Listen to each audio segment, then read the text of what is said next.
Hello बच्चों, आप सबों को झारखंड पब्लिक स्कूल होलंग वाईटी चैनल में स्वागत है। मैं आपका प्रकाश कुमार।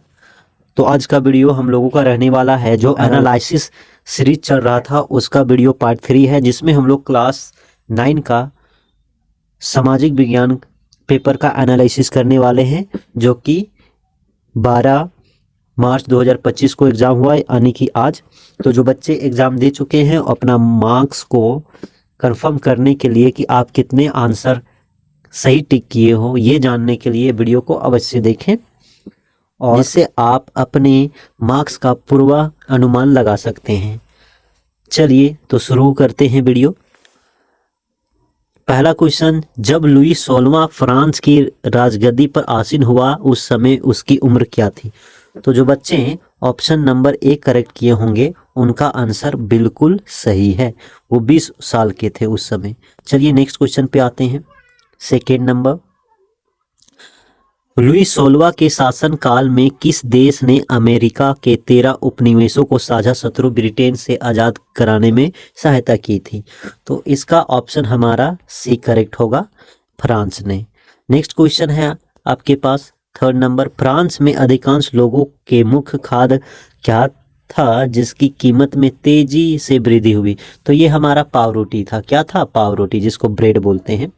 नेक्स्ट क्वेश्चन था बच्चों, तीसरे स्टेट के प्रतिनिधि अपने आप को संपूर्ण फ्रांसीसी राष्ट्र का क्या मानते थे? तो वे प्रवक्ता मानते थे। क्या मानते थे? प्रवक्ता, है ना। तो ऑप्शन नंबर डी हमारा करेक्ट होगा। चलिए नेक्स्ट क्वेश्चन पे चलते हैं। 5 में, रूसी साम्राज्य की लगभग कितने प्रतिशत जनता आजीविका के लिए खेती पर ही निर्भर थी? तो प्यारे बच्चों, ये जो हमारा इसका आंसर होगा 85%। कितने लोग? 85% लोग। नेक्स्ट क्वेश्चन, निम्न में कौन जर्मनी को दुनिया का सबसे ताकतवर देश बनाने को कृत निश्चय किया था? यानी कि आप लोग इसका आंसर तो यूं दे दिए होगे चुटकी बजाकर ही। तो ये इसका ऑप्शन ए करेक्ट होगा। चलिए नेक्स्ट क्वेश्चन पे आते हैं बच्चों। 7 नंबर पर, 1929 से 1932 तक अमेरिकी अर्थव्यवस्था में आई मंदी के कारण अमेरिकी देश पर क्या प्रभाव पड़ा?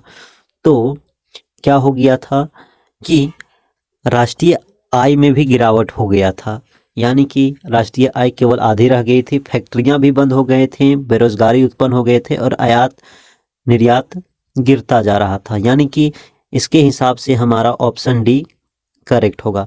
नेक्स्ट क्वेश्चन, फ्रांस के राष्ट्रगान मर्सिले के रचयिता निम्न में कौन है? तो ये हमारा ऑप्शन बी रोजेट दी लाइन, है ना। चलिए सर नेक्स्ट क्वेश्चन पे आते हैं।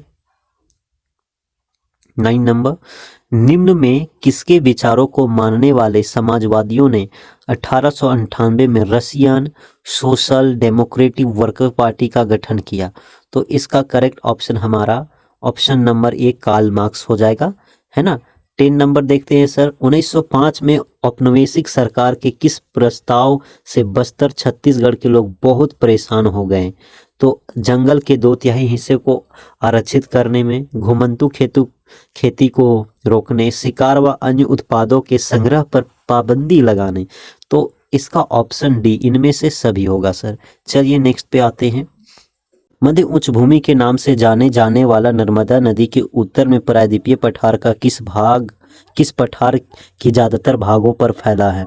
तो ये हमारा मालवा का पठार। क्या हो जाएगा? ऑप्शन नंबर ए मालवा का पठार हो जाएगा इसका आंसर। ठीक है, चलिए नेक्स्ट क्वेश्चन पे आते हैं सर। सन 1869 में किस नहर के खुलने से भारत व यूरोप के बीच की दूरी कम हो गई है? तो इसका ऑप्शन नंबर सी हमारा करेक्ट होगा सर, स्वेज नहर। ठीक है, कौन सा? स्वेज नहर। चलिए नेक्स्ट क्वेश्चन पे आते हैं सर। नर्मदा नदी के दक्षिण में स्थित दक्षिण का पठार किस प्रकार का भूभाग है? तो ये हमारा त्रिभुजाकार है। त्रिभुजाकार है, और इसी को हम लोग बोलते हैं दक्कन का पठार। क्या बोलते हैं? दक्कन का पठार। नेक्स्ट क्वेश्चन में, गारो खासी व जयंतिया के तीनों पहाड़ियों के नाम हैं जो भारत में किस राज्य में स्थित है? तो ये हमारा मेघालय में है। कहाँ है सर? मेघालय में है। ऑप्शन नंबर डी होगा, मेघालय में स्थित है। हिमालय की नदियां अपने मार्ग के किस भाग में तीव्र अपरदन क्रिया करती है? तो ये हमारा ऊपरी भाग में। कहाँ करती है सर? ऊपरी भाग में, है ना। अगला क्वेश्चन, तापमान, वायुमंडलीय दाब, पवन, आर्द्रता तथा वर्षण के प्रमुख रूप किसके तत्व माने जाते हैं? तो ये मौसम और जलवायु के तत्व माने जाते हैं। चलिए नेक्स्ट क्वेश्चन पे आते हैं सर। ऋतु के अंत में कर्नाटक एवं केरल में अक्सर होने वाली वर्षा को क्या कहा जाता है? तो हम लोग इसको बोलते हैं कि मानसूनी वर्षा, पूर्वी मानसूनी वर्षा, और इसको जनरली मैंगो रेन कहा जाता है। चलिए नेक्स्ट क्वेश्चन पे आते हैं सर। भारत जैसे देश के लिए सिंचाई, नौ संचालन एवं जल विद्युत निर्माण में निम्न में से किसका महत्व बहुत ज्यादा है? तो ये हमारा नदियां, किनका? नदियों का। चलिए सर नेक्स्ट क्वेश्चन पे आते हैं।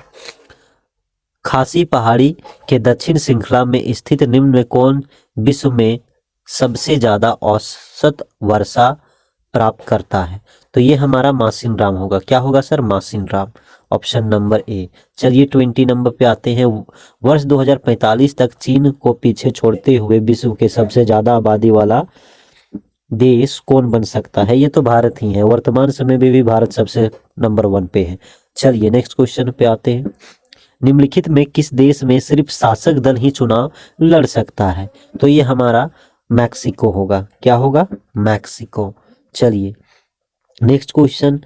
पाकिस्तान में लीगल फ्रेमवर्क ऑर्डर के अनुसार कौन राष्ट्रीय और प्रांतीय असेंबलियों को भंग कर सकता है? तो ये हमारा द प्रेसिडेंट, राष्ट्रपति होगा सर। चलिए नेक्स्ट क्वेश्चन पे आते हैं। विश्व के किस देश में 1958 से लेकर 1961 के दौरान पड़ा अकाल विश्व इतिहास का अब तक का सबसे भयावह अकाल है? तो ये हमारा ऑप्शन नंबर सी होगा सर, चीन। चीन में हुआ था ऐसा। चलिए सर नेक्स्ट क्वेश्चन। किस प्रकार की व्यवस्था सभी नागरिकों की सक्रिय भागीदारी पर ही निर्भर करती है? तो ये हमारा लोकतांत्रिक व्यवस्था, ऑप्शन नंबर ए करेक्ट होगा सर। चलिए नेक्स्ट क्वेश्चन पे आते हैं। निम्न में कौन सरकार के अधिकारों की सीमा तय करता है और हमें बताता है कि नागरिकों के क्या अधिकार हैं? तो ये हमारा संविधान होगा। क्या होगा सर? कॉन्स्टिट्यूशन। ये हमारा कॉन्स्टिट्यूशन होगा। चलिए नेक्स्ट क्वेश्चन 26।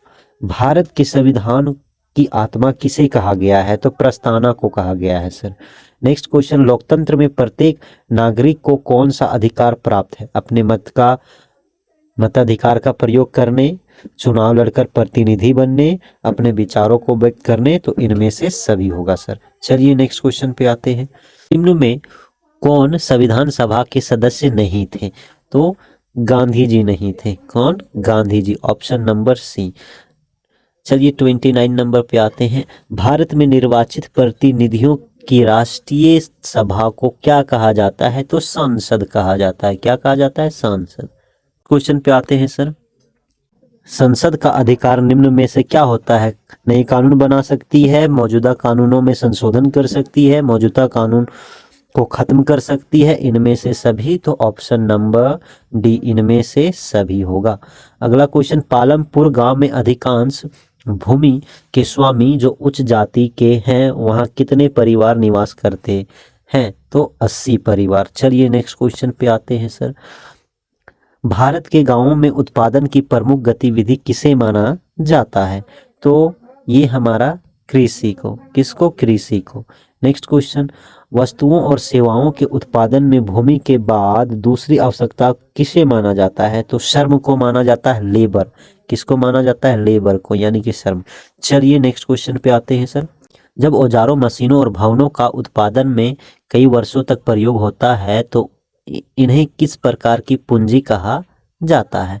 तो इसको हम लोग अस्थाई पूंजी बोलते हैं। क्या बोलते हैं इसको? अस्थाई पूंजी। तो ऑप्शन नंबर बी करेक्ट होगा।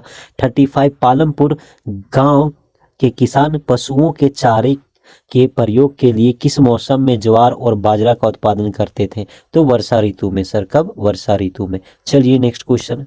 मानव संसाधन में शिक्षा और चिकित्सा सेवा के द्वारा निवेश में भविष्य में किस प्रकार का प्रतिफल प्राप्त हो सकता है? तो उच्च प्रतिफल। क्या होगा सर? उच्च प्रतिफल, ऑप्शन नंबर बी। 37। शिक्षित माँ बाप अपने बच्चों की शिक्षा पर अधिक निवेश करते हैं क्योंकि उन्होंने स्वयं भी निम्न में से किसके महत्व का अनुभव किया होगा? ऑफ कोर्स किसका? शिक्षा का। तो ऑप्शन नंबर ए ही करेक्ट होगा। चलिए नेक्स्ट क्वेश्चन सर। भारत में लगभग 26 करोड़ की जनसंख्या निर्धन है। निर्धन है। भारत की सबसे कठिन सामाजिक आर्थिक समस्या क्या है? तो ये हमारा निर्धनता ही है। Option number D. चलिए नेक्स्ट क्वेश्चन सर।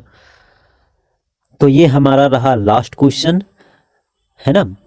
निम्नलिखित में कौन से कारक जनसंख्या की गुणवत्ता को बढ़ाते हैं? साक्षरता दर, लोगों की स्वास्थ्य, कौशल निर्माण, इनमें से सभी। ऑप्शन नंबर डी हमारा करेक्ट होगा सर। तो इस प्रकार हम लोग क्या कर लिए, अरे क्वेश्चन का ऑब्जेक्टिव देख लिए। मुझे आशा है कि आप लोगों का 35 प्लस तो नंबर जरूर आया होगा। तो मिलते हैं नए वीडियो में। अभी ये सीरीज हमारा चलता रहेगा, अभी बहुत सारे सब्जेक्ट बचे हुए हैं। तो वीडियो को देखने के लिए धन्यवाद।